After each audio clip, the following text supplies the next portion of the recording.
సంబంధించిన స్థానిక సంస్థలకు సంబంధించినటువంటి ఎన్నికలు నిర్వహించడానికి ప్రభుత్వం ప్రయత్నాలు ప్రారంభించిందన్నట్టుగా గ్రామాలలో మరి ఎన్నికలకు సంబంధించి నిర్వహణ ఏర్పాట్లు చేయడానికి సిద్ధమవుతున్నటువంటి విషయాన్ని కూడా మనం అన్ని చోట్ల అన్ని వార్తాపత్రికలలో చూడడం జరిగింది.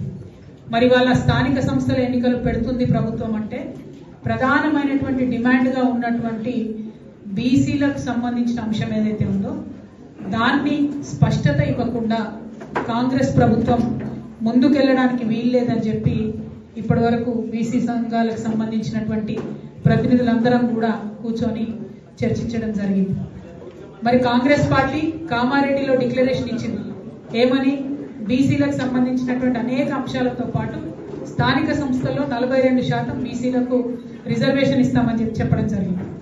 మరి 42% అనేటటువంటిది ఏ ప్రాతిపదికన కాంగ్రెస్ పార్టీ అనుకున్నదన్న విషయం ఇప్పటి వరకు స్పష్టత లేదు.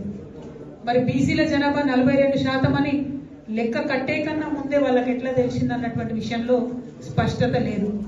ఆనాడు ఎన్నికలకు వెళ్ళేటటువంటి హడావుల్లో చాలా వాగ్దానాలు చేసినారు వాళ్ళు.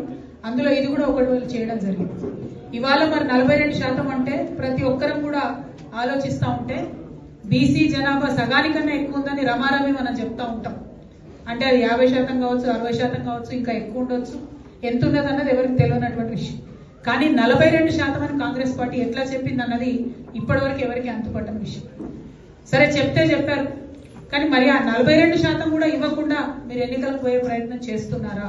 ఈ ప్రశ్న ఇవాళ అందరి మెదడులో కూడా ఉన్నటువంటి పరిస్థితి.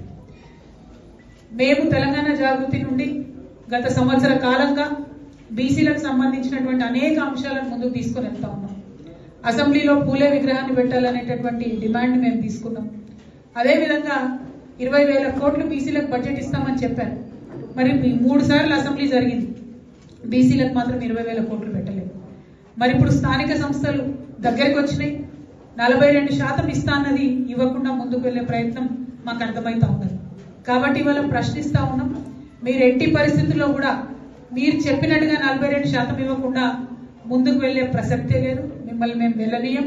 ఎక్కడికక్కడ మండల కేంద్రాల్లో కావచ్చు, జిల్లాలలో కావచ్చు, అన్ని చోట్ల కూడా నిరసన ప్రదర్శనలు చేస్తాం.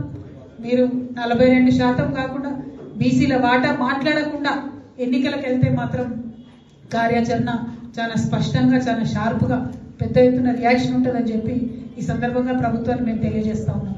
మరి ఇవాళ ఇక్కడ కలిసినటువంటి బీసీ ఎంబీసీ సంఘాలు అందరం కూడా కలిసి మాట్లాడుకున్నది ఏంటంటే, ఇవాళ ప్రభుత్వానికి మనం ఒక హెచ్చరిక జారీ చేద్దాం.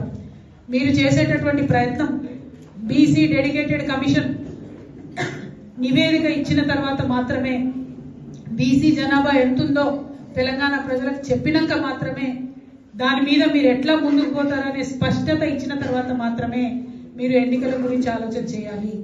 అంతవరకు స్థానిక సంస్థల ఎన్నికల గురించి ప్రభుత్వం ఆలోచన చేయకూడదు. ఇది ప్రధానమైనటువంటి డిమాండ్. రెండవది, జనవరి 3 నాడు సావిత్రిబాయి పూలే గారి జయంతి ఉన్నది. మరి ఆనాడు ఇందిరా పార్క్ దగ్గర ఒక భారీ సభను మేము పెట్టబోతా ఉన్నాం. ఆ సభలో అన్ని బీసీ కమ్యూనిటీస్ సంబంధించినటువంటి ప్రతినిధులు, నాయకులు, ప్రజలు పెద్ద ఎత్తున హాజరవుతారు. ఆనాడు ఇంకా స్పష్టంగా మా కార్యాచరణ కూడా మేము చెప్తాం.